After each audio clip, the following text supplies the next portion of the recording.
La idea de este encuentro es entonces poder hacer un repaso general desde el principio de los temas, como para poder verlos en la secuencia en la que se sugiere una posible secuencia en la que se puede encarar el estudio de la programación como disciplina partiendo de la definición y el análisis de los algoritmos para, a través de las distintas fases del ciclo de vida del software, llegar a poder implementar o codificar algoritmos a través de un lenguaje de programación y generar un software.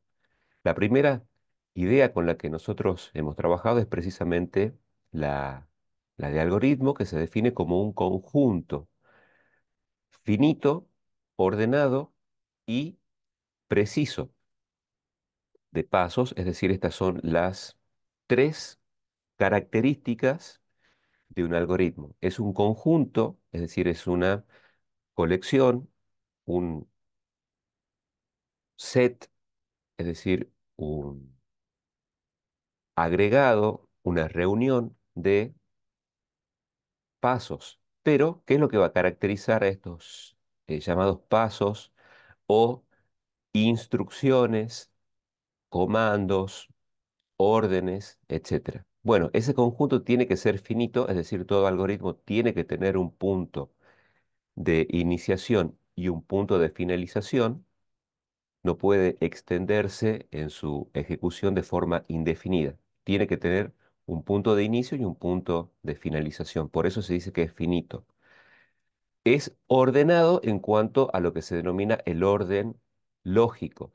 Hay operaciones que deben hacerse de manera previa a ciertas operaciones siguientes, y esas operaciones previas obviamente van a preceder a operaciones subsiguientes que necesitan tener resuelta o ejecutada una cierta secuencia anterior de la cual dependen. Por ejemplo, en el primer caso, en donde se plantea la resolución del área del triángulo, es necesario obtener los valores de la base y de la altura para poder justamente calcular el área aplicando la fórmula. Es decir, el orden tiene que ver con el orden lógico en el que se tienen que dar ciertos pasos previos para poder continuar esa secuencia finita de forma tal de poder llegar al resultado o al propósito que persigue el algoritmo cuando se ejecuta. La precisión tiene que ver con que cada paso de ese algoritmo tiene que concretar una tarea precisa. Es decir, cada orden del algoritmo es una orden precisa porque no es ambigua, no intenta hacer varias tareas a la vez, sino que se enfoca en un aspecto preciso,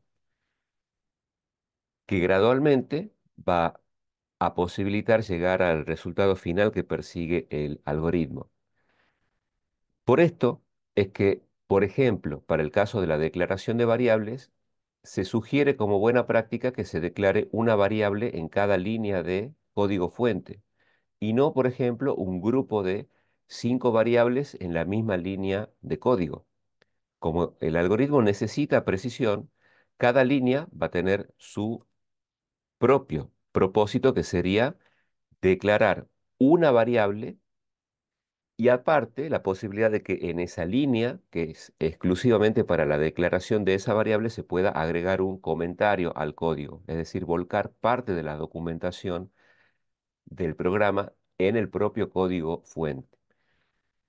Una posibilidad. Más allá de eso, la idea es que cada orden lógica tenga un solo propósito. No se intenten combinar varias acciones simultáneamente. Esto quiere o hace referencia a la precisión del algoritmo, comando por comando o bien orden por orden. El algoritmo también es preciso cuando está enfocado en resolver el problema que es el propósito del diseño de ese algoritmo. Por ejemplo, El algoritmo que calcule el área del triángulo va a estar específicamente diseñado para calcular el área del triángulo. Una función, es decir, un conjunto de instrucciones, se puede considerar justamente como lo que se va a denominar un subalgoritmo. Entonces, en el caso de las funciones, es especialmente importante el tema de que las funciones, por ser algoritmos implementados, también sean un conjunto finito, un conjunto ordenado y un conjunto preciso de pasos. Nosotros, al principio, hemos trabajado con lo que se denomina un solo bloque o una función, que se denomina función principal o función main. Pero vimos que cuando un problema comienza a crecer en complejidad, conviene dividirlo en pequeñas funciones que se pueden llamar unas a otras y donde esa colaboración entre el llamado a funciones permite hacer que la solución para ese algoritmo se alcance de forma mucho más eficiente. El diseño de las funciones, es decir, combinar subalgoritmos, permite enfocarnos en cada aspecto de ese algoritmo por separado. Eso hace que el código sea más fácil de mantener, más fácil de extender si es que necesitamos ampliarlo, más fácil de quitar una porción de lógica que no se necesite en otro contexto, el poder reutilizar código que resolvía tareas o problemas en situaciones previas, de las cuales necesitamos una función de forma exacta o particular que se puede incorporar a las funciones del proyecto en el que estemos trabajando en un cierto momento. O sea, hay una enorme cantidad de ventajas en dividir desde nuestro paradigma estructurado la solución de un problema en diferentes funciones que pueden interactuar entre sí. Entonces, este algoritmo es un conjunto finito, ordenado lógicamente, es decir, un orden de una secuencia lógica y preciso de pasos, que, bueno, justamente ejecutados en una cierta secuencia permiten resolver un problema de la forma más general posible. Tiene que ser una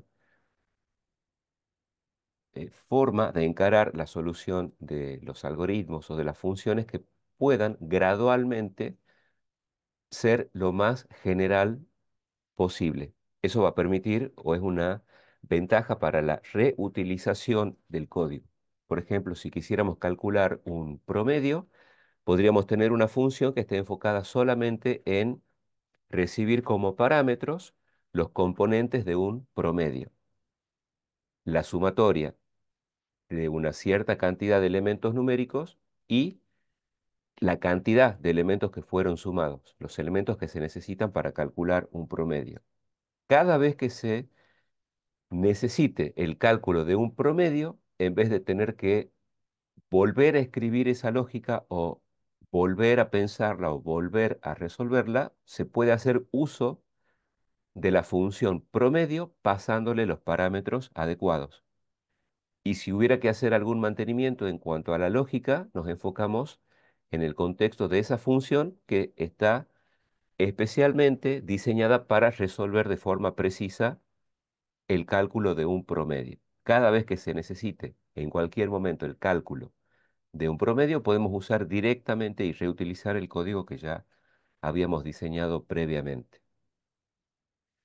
Desde nuestro punto de vista, desde nuestro paradigma estructurado y combinándolo con el ciclo de vida del software, nosotros hemos comenzado diciendo que toda situación comienza con la presentación de lo que se denomina un problema, es decir, una situación que requiere una solución algorítmica. Esto es un ciclo, generalmente se lo va a hacer con las diferentes etapas, justamente formando un círculo o un ciclo que se llama ciclo de vida. Después de la definición del problema viene una fase de análisis, en donde en esta fase de análisis se sugiere emplear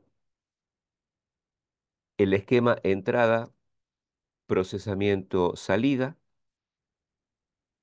donde la determinación de las entradas nos va a permitir en forma gradual, porque esto se va a hacer en varias etapas, detectar o establecer cuáles son las magnitudes imprescindibles de entrada, es decir, qué datos necesitamos tener, con qué información necesitamos contar para poder seguir adelante con la resolución del problema que se nos está planteando.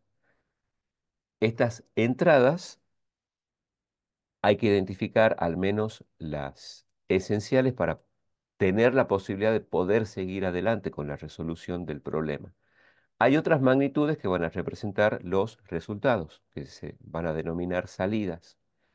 Y esta fase intermedia es la del procesamiento de las entradas. Estas entradas se van a combinar a través de operadores, a través de ciclos repetitivos, a través de la toma de decisiones y a través del rol de variables, para que gradualmente se pueda llegar a la resolución del problema. Después de esta fase de análisis, viene una fase de diseño, en donde se comienza justamente a determinar el algoritmo que va a resolver el problema, es decir, el conjunto finito, el orden lógico y la precisión de cada uno de los pasos. En forma general, lo que vamos a hacer es crear, es decir, definir las entradas, tener claras cuáles van a ser las salidas o resultados para poder crear las llamadas variables que van a contener los valores que hacen a la solución del algoritmo en cuestión. Una vez que se declaran todas las magnitudes que se necesitan, el procesamiento va a consistir de manera ordenada a hacer la captura de los datos de entrada, combinar esos datos en la asignación de las variables que representan resultados y obtener finalmente las salidas. Este diseño, que va a tener generalmente tres formas de representación. En el diseño uno puede representar el diseño de la solución lógica a través de un diagrama de flujo de datos o a través de pseudo código. Este diagrama de flujo de datos es una representación gráfica del algoritmo. El pseudocódigo es una representación textual del algoritmo. Utiliza palabras clave, es decir, palabras que representan verbos de acciones fundamentales en la programación, como por ejemplo declarar o definir variables, asignar expresiones a variables, el poder obtener o capturar variables, el poder mostrar resultados o mensajes y palabras que van a representar las llamadas estructuras de decisión y estructuras de repetición, cada una con sus variantes. Se puede representar todas esas posibilidades a través de lo que se llama un pseudocódigo, es decir, un código muy estricto, pero que utiliza palabras en español y que sirve para ser un complemento de el DFD, que es una representación gráfica del algoritmo. El pseudocódigo es una representación de texto del algoritmo. Cuando se pueden combinar de forma adecuada los documentos del análisis, es decir, lo que surge como documento en el análisis va a ser el llamado diccionario de datos. Nosotros vamos a usar un diccionario justamente como lo que es, un documento que tiene como propósito explicar términos. Entonces, ese diccionario va a incluir de forma imprescindible una cierta información tanto de las variables de entrada o de las variables de salida y del procesamiento. Las secciones imprescindibles que van a estar, digamos, vinculadas diccionario, ya sea un diccionario de entradas o un diccionario de salidas o un diccionario de procesamiento de datos, bueno, para el caso de las variables de entrada y de salida, las tres secciones que vamos a necesitar, si fueran, por ejemplo, el caso de los diccionarios de entrada o de salida, o el diccionario de procesamiento. Para el caso del diccionario de entradas, las tres columnas que necesitaríamos serían el llamado identificador de la variable de entrada, la descripción, es decir, qué es lo que va a almacenar esa variable en su interior, y lo que se va a denominar el tipo de dato al que va a pertenecer la variable que está siendo justamente definida en el diccionario en esa línea. Entonces, estos son los tres elementos que vamos a necesitar describir en el diccionario, que es justamente un documento para comunicar, para definir y explicar términos. Para el caso de el diccionario de salida, el formato es el mismo.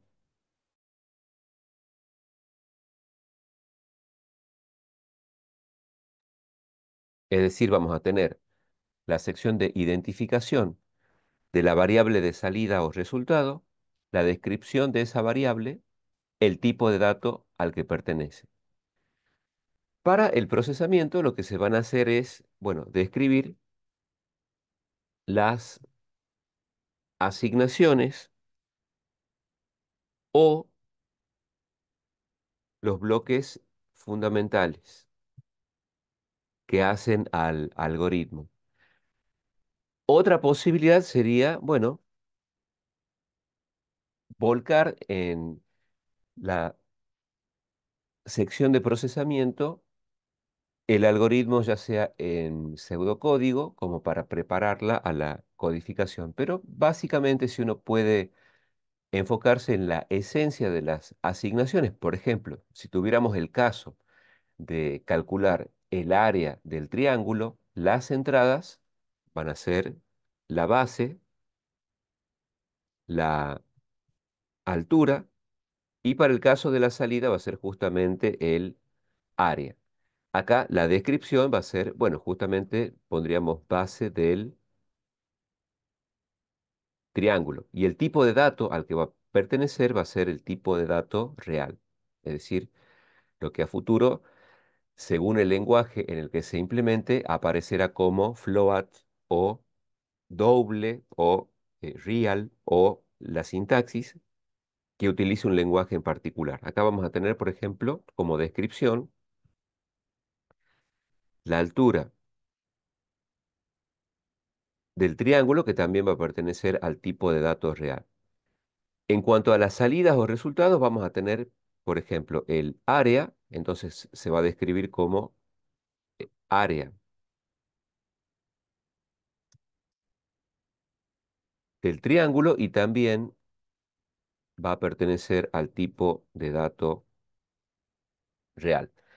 Para el caso de los elementos en la parte de procesamiento, en lo que hace a diccionarios, la esencia sería que este algoritmo tiene que ejecutar una instrucción que va a consistir en asignarle a la variable área una expresión que va a ser base por la altura, y a este resultado se lo divide en dos. Esta sería la fase esencial de procesamiento para el algoritmo que calcule el área del triángulo. Esto es en cuanto a los diccionarios. Tres variantes de un mismo documento, que es el diccionario, que está vinculado a la fase de análisis. Es decir, qué elemento explicativo o descriptivo está vinculado a la fase de análisis en el ciclo de vida, el diccionario, en las tres variantes: diccionario de entradas, diccionario de salida, diccionario de procesamientos. Para el diseño del algoritmo vamos a utilizar el diagrama de flujo de datos como una representación gráfica y el pseudocódigo como una representación textual. Una vez que se cuenta con el diccionario por el hecho de haber bueno, llevado adelante el análisis, con el DFD, con el pseudocódigo, esos tres elementos combinados van a permitir pasar a la siguiente fase, que es la implementación.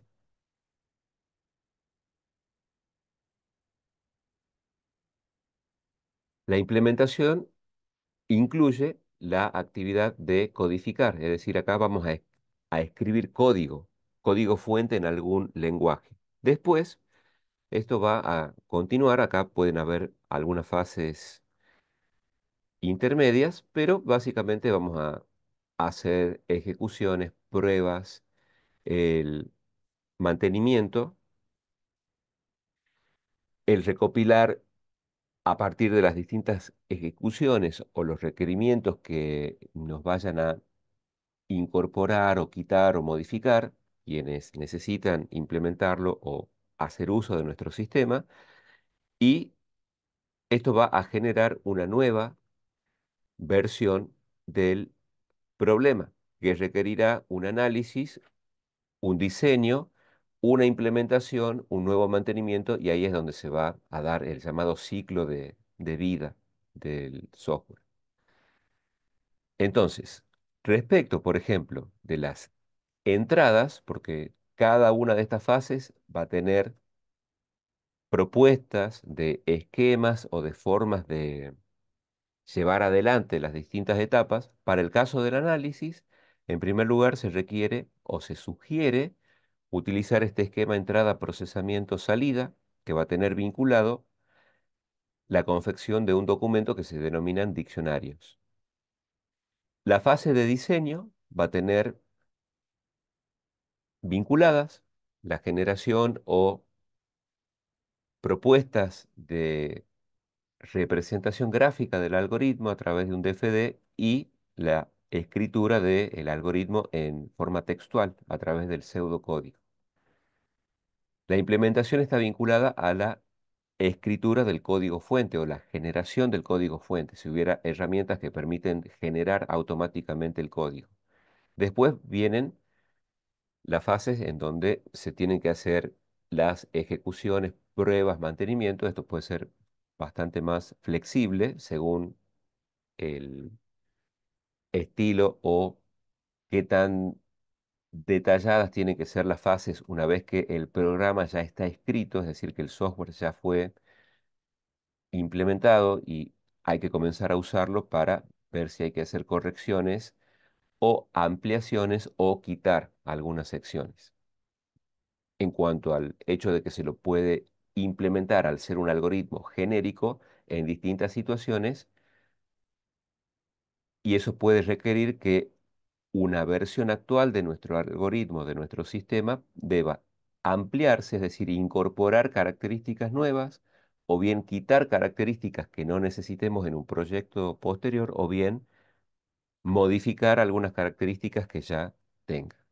Esto hace que surja una nueva versión del problema y se requiera un nuevo análisis y volver a pasar por las distintas fases.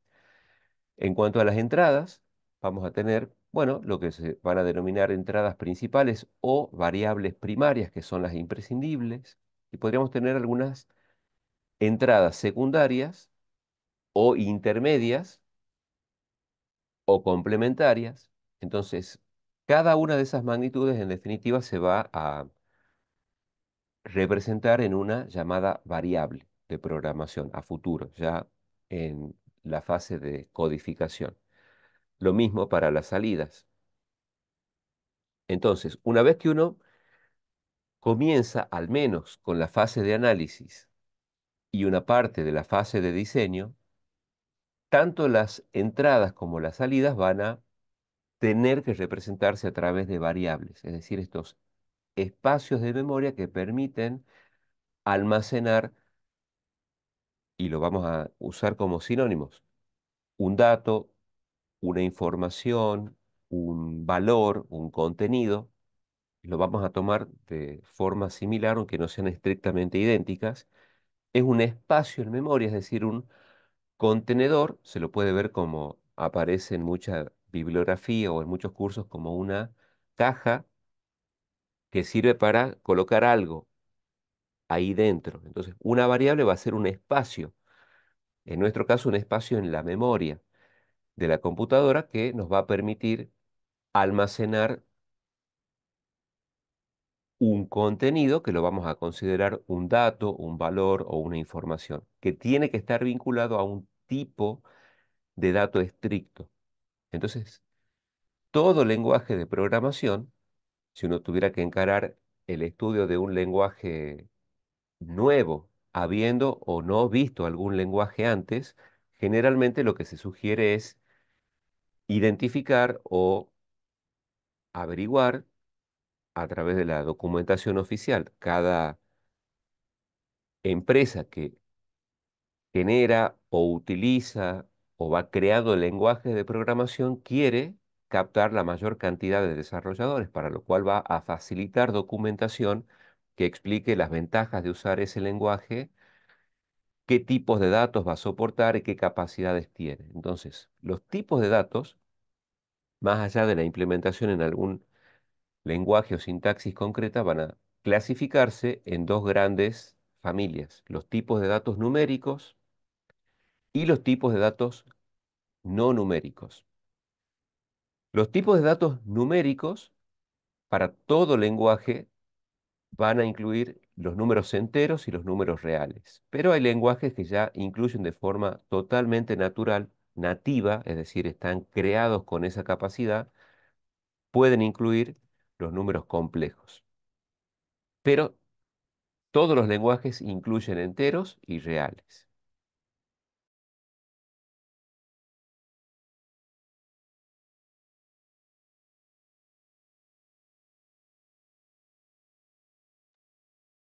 Los no numéricos van a incluir de forma esencial el carácter, que es un tipo de dato que permite almacenar exactamente un solo elemento del tipo carácter, es decir, un símbolo o una letra o un número en su versión carácter, no tomado como número en sí, sino como si fuera una letra donde está contenido un dígito, pero no como un número en sí mismo. Las cadenas son secuencias de caracteres y el tipo de dato no numérico fundamental va a ser el tipo de dato booleano, que tiene la posibilidad de almacenar los valores true, es decir, el valor verdadero, que tiene varias representaciones. Se puede poner, por ejemplo, la letra T, la palabra verdadero, la B corta, el número uno, que quiere decir verdadero, o cualquier situación en donde se deba representar a través de dos estados exclusivos, es decir, mutuamente excluyentes, y donde la situación se describe con uno de esos dos estados contrarios, y solo hay dos. Y el otro valor booleano va a ser falso o false, la letra F, el número cero.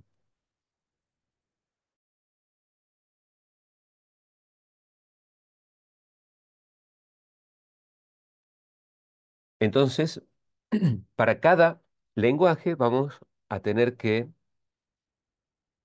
investigar en la documentación oficial cómo se llaman los tipos de datos numéricos que soporta.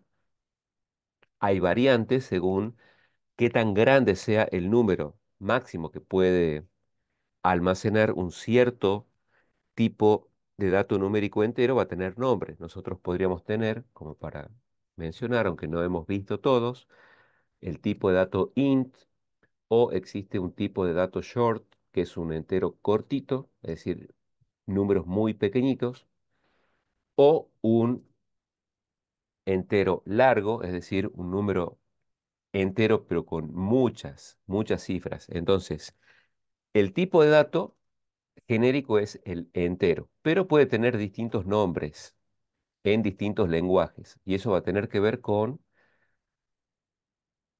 la capacidad de cuál es el rango, es decir, cuál es el mínimo valor posible representable en ese tipo de dato y cuál es el máximo valor posible representable en ese tipo de dato. Después existen tipos de datos que se llaman sin signo, es decir, no tienen la posibilidad de almacenarse números negativos, entonces no tiene signo. Por ejemplo, short es en algunos lenguajes en particular un tipo de dato que va desde menos 253 a más 254, pero hay una versión que no tiene signo de un entero corto, entonces así puede haber muchas variantes de nombres de cómo se denominen los distintos números enteros. Nosotros hemos trabajado solamente con el int. Para los números reales también, según el lenguaje de programación, puede llamarse real, por ejemplo, en Pascal, o float, y nosotros hemos utilizado la variante doble. Pero puede haber en distintos lenguajes distintas denominaciones para el tipo de dato numérico real. Después hemos trabajado con el tipo de dato booleano, que es también para nosotros fundamental porque nos va a permitir diseñar decisiones y controlar ciclos. Entonces, estos tres, básicamente, las variantes de los numéricos y el booleano son los que permiten avanzar muchísimo en el diseño de los primeros algoritmos. Después vimos en forma breve, pero para presentar ese tema, el modo en que se puede representar en forma textual un algoritmo.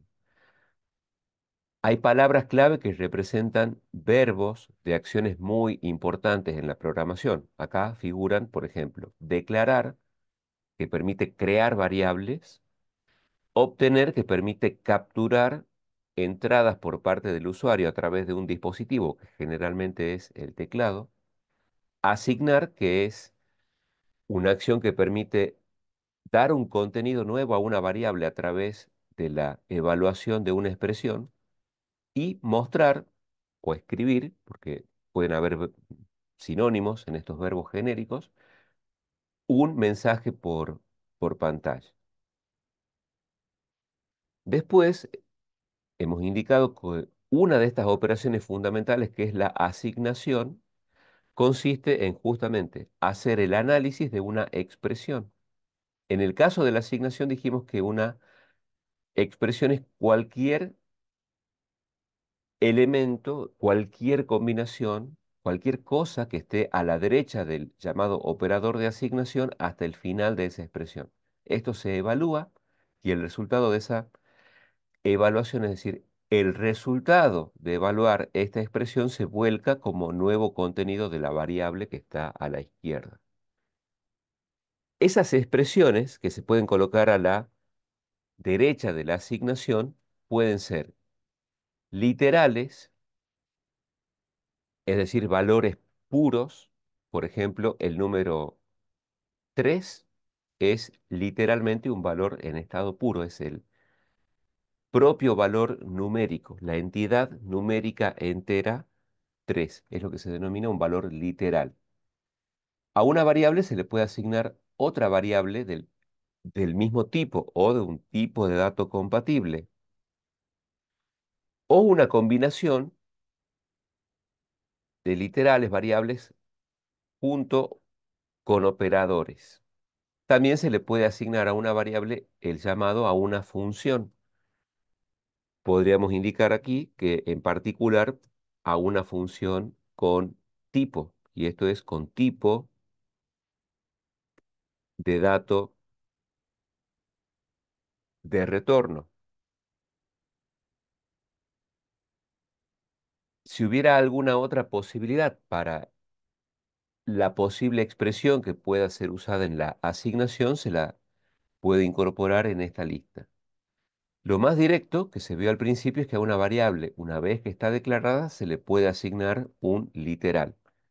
Después vimos casos en donde a una variable se le puede asignar otra variable del mismo tipo o de un tipo compatible, pero es mucho más Interesante, una vez que se ven las asignaciones básicas, el poder combinar literales y variables a través de estos operadores. Estos operadores, sabemos, se van a clasificar en tres familias: los aritméticos, los relacionales y los operadores lógicos. Todos los operadores, excepto la negación lógica, la negación lógica es unaria, pero todos los demás son binarios porque requieren dos operandos, uno a la izquierda y otro a la derecha para poder activarse. Los aritméticos derivan a un numérico, es decir, a un entero o a un real. Y el resultado de evaluar expresiones de origen relacional o de origen lógico nos van a derivar a un valor booleano. Por otra parte, después lo vamos a poner en práctica, habíamos visto las tres variantes de los tres pilares de la programación estructurada, es decir, lo puramente secuencial, lo selectivo y lo repetitivo. Las tres variantes o los tres pilares, ya los hemos mencionado, pero lo vamos a indicar acá nuevamente, es decir, estos tres pilares de la programación estructurada van a ser los pilares que tienen que ver con la ejecución secuencial, lo que tiene que ver con lo secuencial, lo selectivo o las estructuras selectivas y lo repetitivo. Podríamos poner estructuras o pilares secuencial, estructuras selectivas, estructuras repetitivas. En cuanto a las estructuras o variantes para tomar decisiones, tenemos a su vez tres alternativas.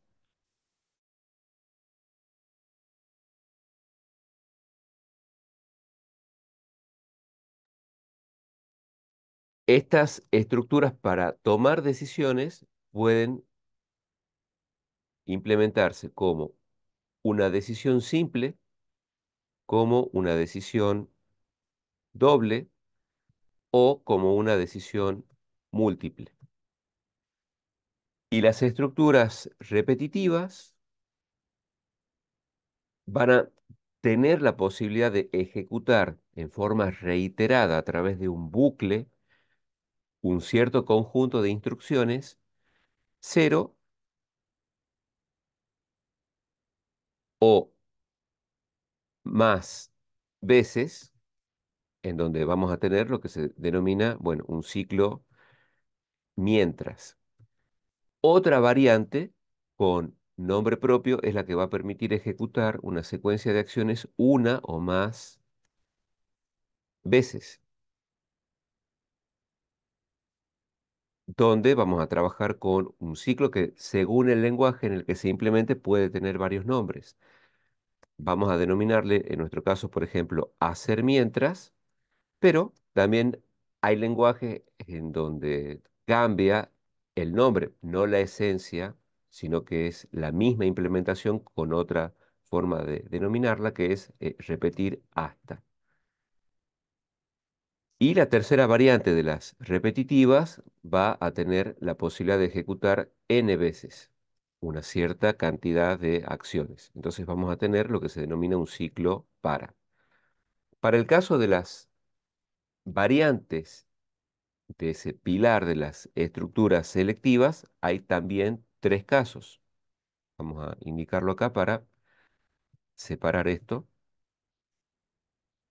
Estos tres casos van a ser para el caso de las estructuras selectivas, lo que se denomina la selección simple, que nosotros lo vamos a ver con el nombre sí entonces, podemos ponerlo más o menos por acá.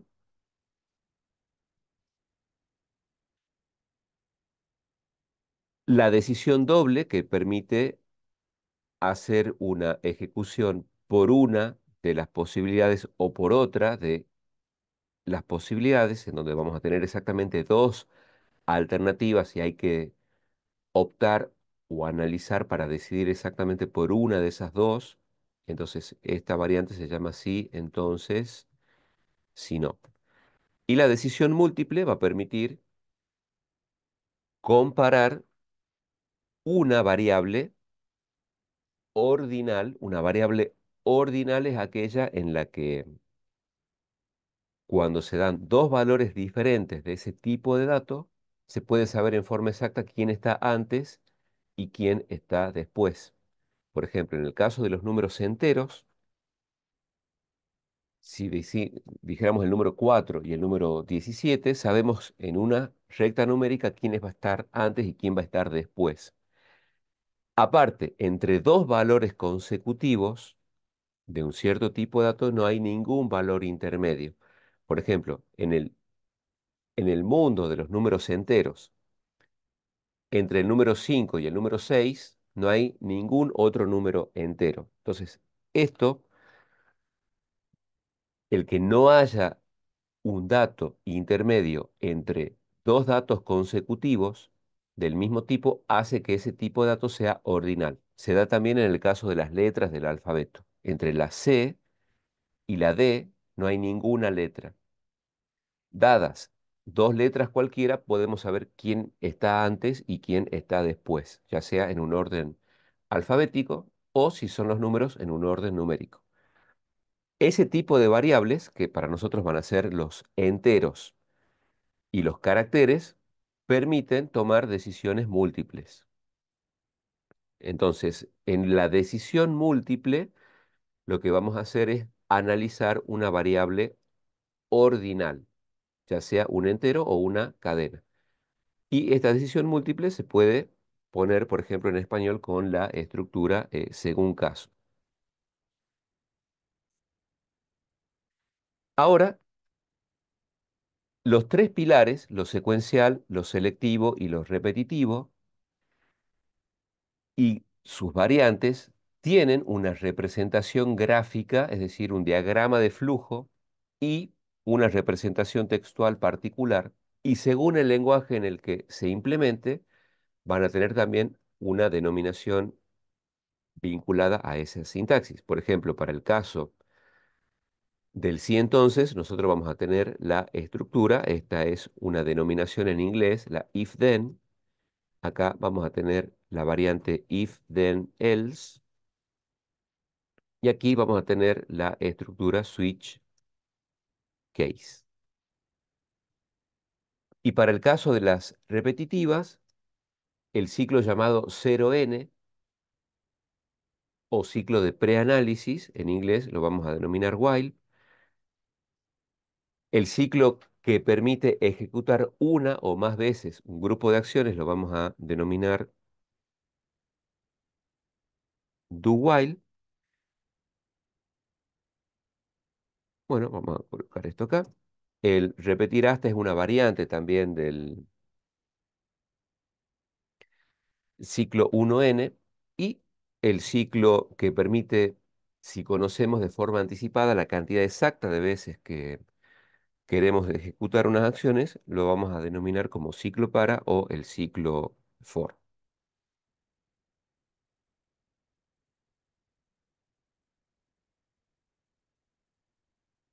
Estas tres variantes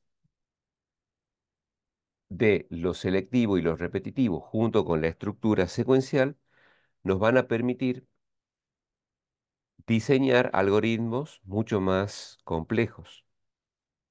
Y después se va a combinar esto con lo que vamos a denominar los roles de variables. Estos roles de variables, ¿qué es un rol de una variable? El rol de una variable es un propósito muy específico con el que se crea o se diseña una variable.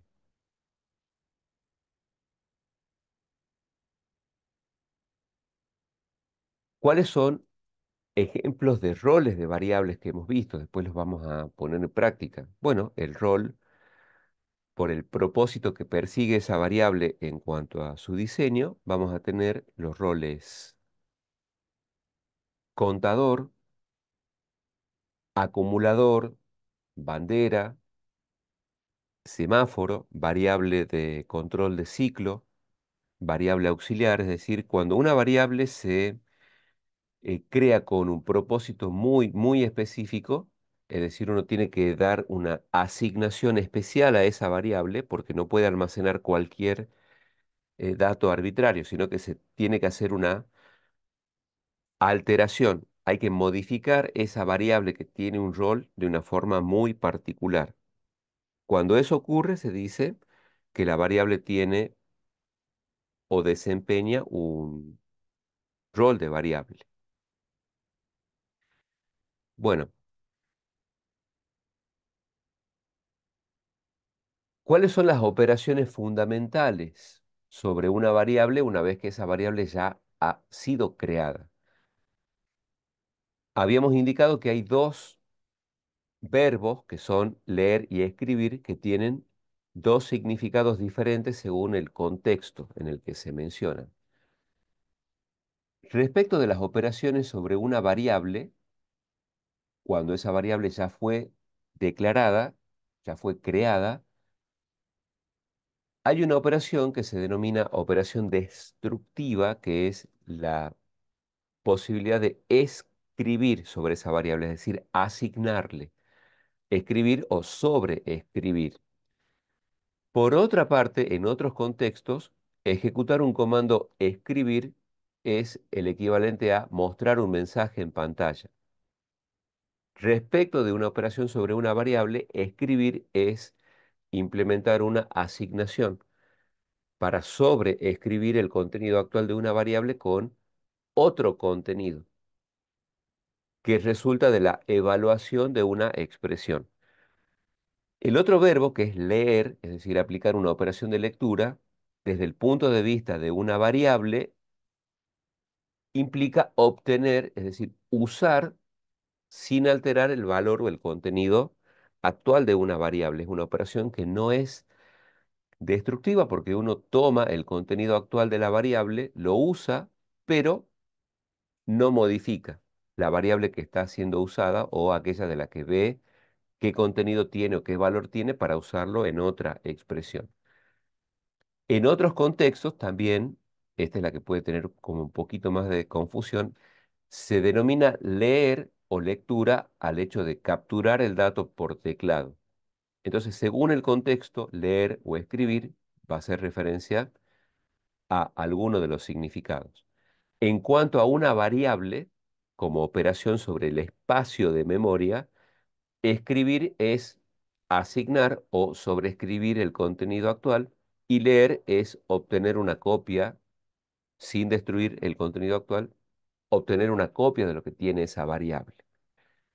En otro contexto, escribir es sinónimo de mostrar un mensaje por pantalla y leer es sinónimo de obtener un dato por teclado. Por eso, en el primer caso de los diagramas eh, textuales, es decir, el pseudocódigo, nosotros optamos por, en vez de poner el verbo escribir, poner el verbo mostrar. En vez de usar el verbo leer, usamos el verbo obtener. Pero, por ejemplo, el PCInt usa los verbos escribir y los verbos leer. Depende del contexto, bueno, debemos aplicar o darle sentido a cada uno de esos verbos.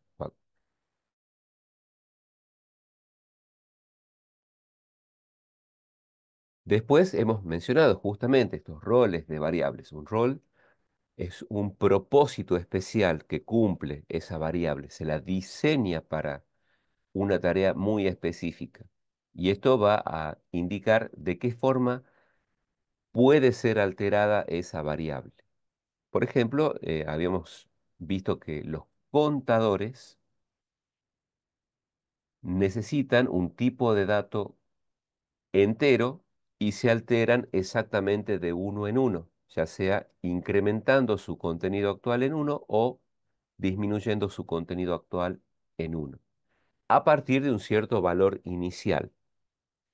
Es decir, las variables que asumen roles deben tener algún valor inicial válido y bajo ciertas circunstancias muy especiales, alterar su contenido de forma muy particular. Un contador es una variable de tipo entero que tiene un valor útil, especial, de referencia inicial y que ante ciertas circunstancias, que generalmente es el cumplimiento o el no cumplimiento de una condición lógica, altera su propio contenido sumando o restando exactamente uno. Para el caso del acumulador, el acumulador puede ser entero o real, es un numérico con un valor inicial de referencia y su propio contenido se puede alterar en un cierto valor delta, no necesariamente uno. Se puede incrementar o se puede disminuir. Entonces, por ejemplo, en el caso de un acumulador que sume valores, uno puede decir, bueno, vamos a suponer el ejemplo que ya habíamos comentado, un taxi como vehículo, es decir, un taxista comienza un turno de trabajo y vamos a suponer que va a tener como referencia la distancia cero. Y cada vez que un pasajero baja del taxi, por haber usado el servicio, recorrió una cierta distancia. Entonces, esa distancia agrega a la distancia que ya teníamos. Si comenzamos como una referencia cero y el viaje es de 1,7 kilómetros, la nueva distancia actualizada será el cero original más 1,7, 1,7. El siguiente viaje, si fuera de 0,4 kilómetros, altera el acumulador. ¿De qué forma? Toma su propio contenido, agrega el delta, que en este caso será 0,4, el resultado será 2,1. Y así, cada vez que se realiza un viaje, el valor actual de ese acumulador se altera, en este caso sumando la distancia del nuevo viaje. Es decir, ahí el acumulador incrementa su valor.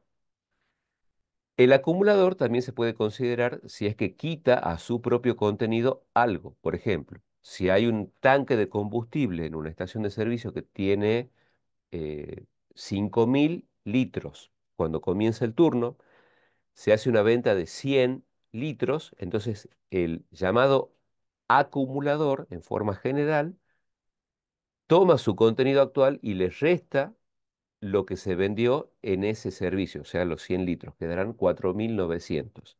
Y cada vez que se haga una venta de combustible, disminuye la variable que representa los litros restantes que quedan para vender en la estación de servicio. O sea, ahí la variable toma su valor actual y va disminuyéndose en un cierto valor delta. A eso también se le denomina variable acumulador o sumador, aunque haga una resta.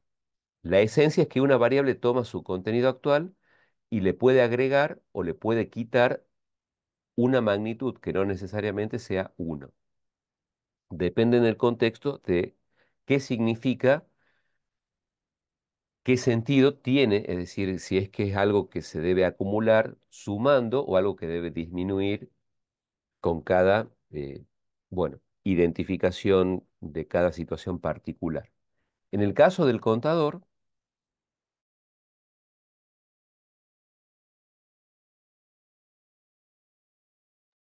te da algo parecido. El contador puede incrementar de uno en uno, por ejemplo, decir, bueno, comienza un turno en un puesto de peaje, tomamos una referencia de base que serían 0 vehículos y cada vez que pasa un vehículo por ese puesto de peaje, el contador se altera incrementando su contenido actual exactamente en uno. Pasa un vehículo, se incrementa en uno. Otro caso sería, que también se denomina variable contador, si se disminuye una magnitud en uno. Podríamos tener un valor de referencia que es la cantidad de entradas disponibles o restantes para un evento. Supongamos que tenemos 10 entradas solamente.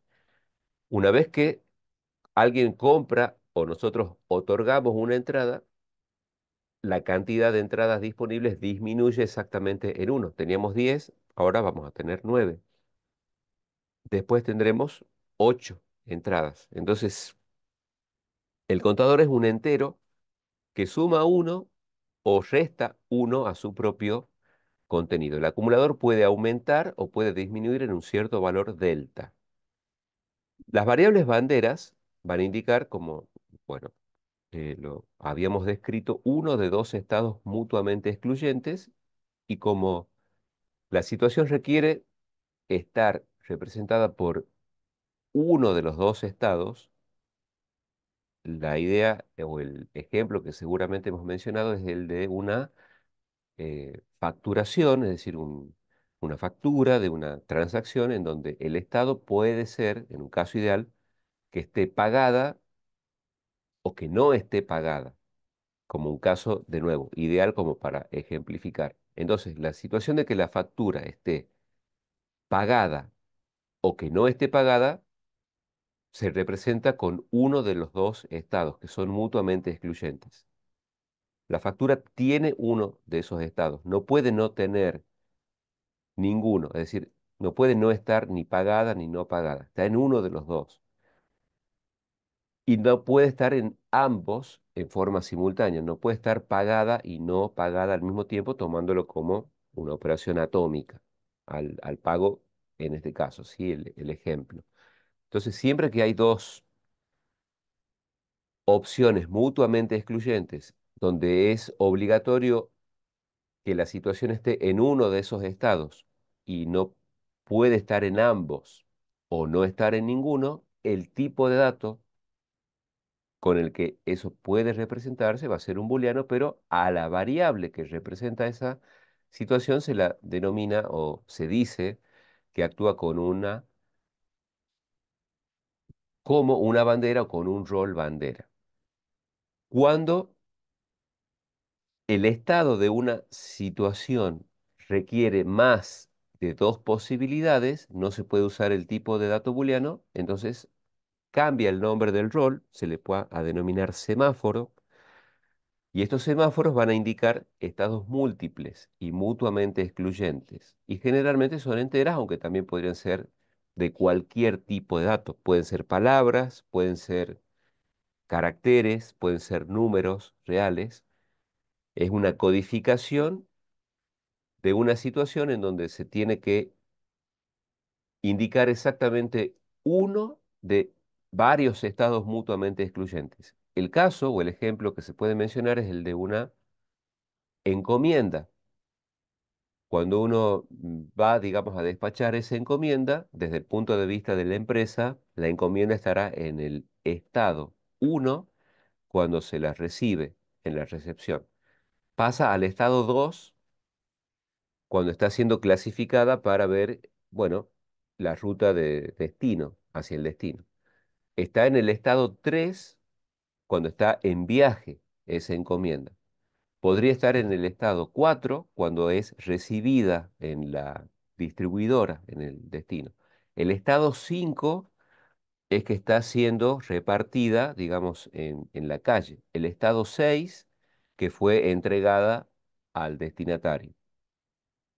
El estado 7 podría ser, bueno, hubo una entrega fallida, el estado 8 finalmente no pudo hacerse la entrega, el estado 9 está siendo retornada la encomienda al origen, el estado 10 es que está lista para ser retirada por quien la había emitido originalmente. Bueno, hay una cierta cantidad de situaciones que son mutuamente excluyentes, es decir, en el caso de la encomienda no puede estar en el estado que representa el hecho de que esté en viaje y simultáneamente haber sido entregada al destinatario, porque son dos situaciones mutuamente excluyentes.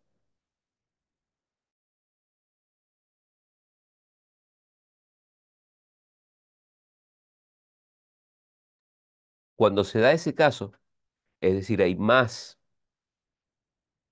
de dos estados mutuamente excluyentes, se representa generalmente a través de una codificación entera, pero puede ser cualquier tipo de dato, una variable que actúa con el rol semáforo. En el caso de el rol auxiliar, el auxiliar va a permitir como una operación, digamos, muy frecuente de las variables auxiliares, intercambiar el contenido de dos variables. Es una operación muy común para, por ejemplo, el ordenamiento de vectores o si teníamos que ingresar extremos de un rango o de un intervalo y están intercambiados, se los puede colocar en el orden correcto a través de una variable auxiliar.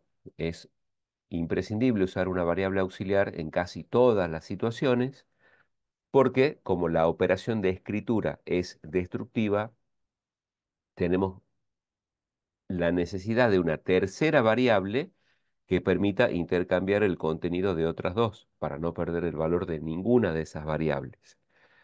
Otros roles que ya son más naturales de los ciclos van a tener que ver con lo que se llama bueno, hay variables, por ejemplo, en el caso del ciclo for, que se diseñan para ser variable de control de ciclo. Para el caso del ciclo for es directa porque esa variable de control de ciclo está solamente gestionada en el prototipo del ciclo for. Pero se puede tener una variable de control en el ciclo mientras y en el ciclo do while. Entonces, como esa variable va a tener como propósito controlar la permanencia o salir de un ciclo repetitivo, se dice, bueno, esa variable es o tiene o asume el rol de control de ciclo. Todos los algoritmos que se hacen desde la programación estructurada combinan lo que hemos visto. Es decir, la solución genérica a un problema, las diferentes fases del ciclo de vida desde el paradigma estructurado, los distintos documentos o formas de representación que tenemos y la secuencia finita, ordenada y precisa que va a hacer uso de variables que pertenecen a un tipo de dato, las operaciones fundamentales, declarar, obtener, asignar, mostrar, los roles de variables, el uso de las estructuras secuencial, la toma de decisiones y la variante a través de ciclos. Todo algoritmo, por complejo que sea, fundamentalmente usa combinaciones de estas ideas. Después eso se potencia con la incorporación de lo que son los subalgoritmos, es decir, las funciones y el manejo de estructuras de datos, es decir, colecciones de variables. Aún sin la posibilidad de los subalgoritmos y las estructuras de datos, con las variables simples en un bloque principal, combinando estas ideas, se puede resolver una enorme cantidad de situaciones, siempre desde el punto de vista de la programación estructurada. Esto es, bueno, en cuanto a un repaso de la primera parte, en cuanto a la teoría. La sugerencia es que cada idea que se va presentando, en especial si uno encara el estudio de un lenguaje y después necesita hacer el estudio de un segundo lenguaje, es seguir una cierta secuencia. ¿Qué tipos de datos soportan esos lenguajes? ¿Cómo se denominan las estructuras selectivas? ¿Cómo se denominan las estructuras repetitivas? Después los roles de variables son una forma en que el diseñador del software crea la solución del algoritmo. No están en un lenguaje de programación en sí. Los roles de variables son parte de la llamada buena práctica, por un lado, ¿sí? Y de las técnicas que se necesitan para resolver un problema. Bueno, la combinación de lo que habíamos mencionado en el caso de las asignaciones, también el poder diseñar expresiones que puedan derivar a un número o a un booleano con la combinación de estos operadores y de sus variantes. Con esto se puede, mm, desde el paradigma estructurado, resolver una enorme cantidad de situaciones o de problemas.